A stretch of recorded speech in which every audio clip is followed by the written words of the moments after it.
Hi, everyone. My name's Danny Jones, and I am going to do a little talk here about what happened to Ken Rex McElroy. I've got the first two videos, and this is my third. Unfortunately, I'm not in Skidmore. I wish I was, but because of the environmental situations in our country today, I can't get out there, but I will. And I'll go out there and do more videos from out there. I, like you, am very taken by what happened in Skidmore on July 10th of 1981. It was a very unusual situation when what I believe was about 35 people witnessed a man getting shot by two people that we know of, and it started over the period of 2 decades because. He had terrorized that community and that whole county and several of those counties, and had been charged time and time again with criminal violations. Had a razor-slick lawyer, was not beyond bribing jurors, not the lawyer, but McElroy, and putting snakes in mailboxes to fix cases. But finally, they did get a conviction, and when he was not put in jail, there was going to be a bond hearing because he'd been flashing around a rifle with a bayonet on the end of it in the D&G.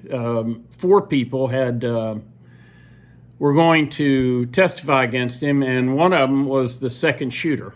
And the whole meeting at the Legion Hall was to protect those 4 people on the way to the hearing. Well, they received message that the hearing wasn't going to be that day. It was going to be 10 more days. So that's 10 more days of horror and terror that the people of Skidmore had to anticipate. And so they went down. They heard McElroy was at the bar. They went down there. They let him know that they weren't scared by, I guess, just standing around. And then when he left, he, for the first time, wasn't armed. And so he was shot. And 35 people watched it. Now, there are several people that you have this No One Saw a Thing so-called documentary. It's not a documentary. Most of the video that is in there is rehash of old news stories, old videos. And he apparently went to CBS, went to City Confidential, went to these different places to get old interviews of people to play them to fill his story up. The man's name is Avi Belkin, and he's from the Middle East. He has an agenda. He thinks America's a very violent place. And if you don't believe me, go to Skidmore, Missouri. So that was his agenda, to go in there. If you want to find out what really happened in this particular incident, you need to read In Broad Daylight. In Broad Daylight, the book, which if you buy it new, it has In Broad Daylight and the story behind In Broad Daylight. So you get 2 books for the price of 1. I have bought several copies for myself and friends, but also I have the audible, so I can listen to it.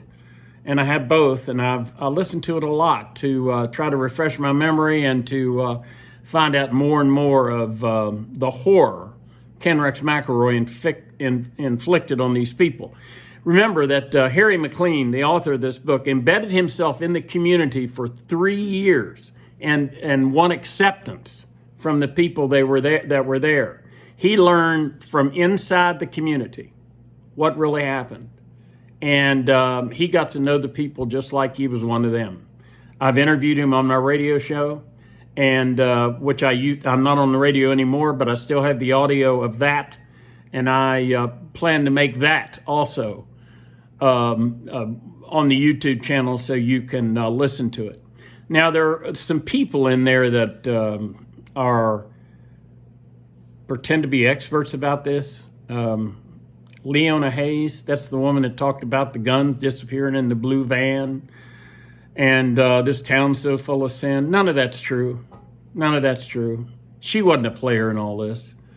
Then you have Diane Fanning. She's an author who's trying to get exposure. Once again, not a player.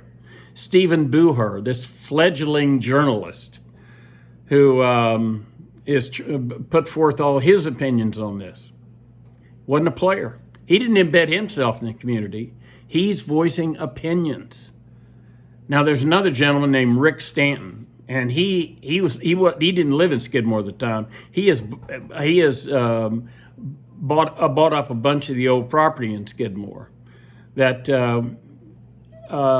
people have left. The population, I don't think, will be 200 next census. But let me defend it this way, that old people died and young people left. And that's due to the change in our society and the fact that these people didn't want to be part of a farming. These young people didn't want to be part of a farming community, which is leaving anyway. Some of these fields up there have been rented by windmill companies in that area in Nottoway County. Now, when you watch No One Saw a Thing, look at the captions under the people. They blame the man that got hung at the schoolhouse back in 1930. Be careful to look. That was in Nottoway County, wasn't it, Skidmore? Some of these people that give opinions, Nottoway County, not Skidmore, they weren't part of this. They didn't. They weren't part of the community. There's some that were.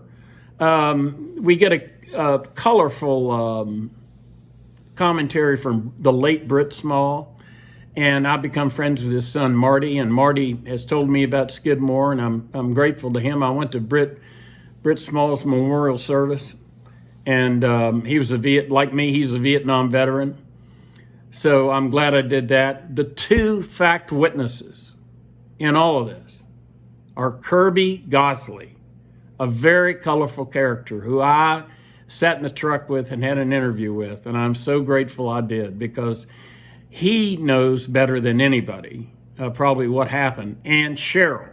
Now, in No One Saw a Thing, they put her as Cheryl Bowenkamp. That's not a real name, but she's the daughter to the grocer and that got shot by Ken Rex McElroy. And he shot a few people. And see, Skidmore is a small little hamlet, so to speak. There's no law enforcement up there. It's a peaceful community. The people up there are nice.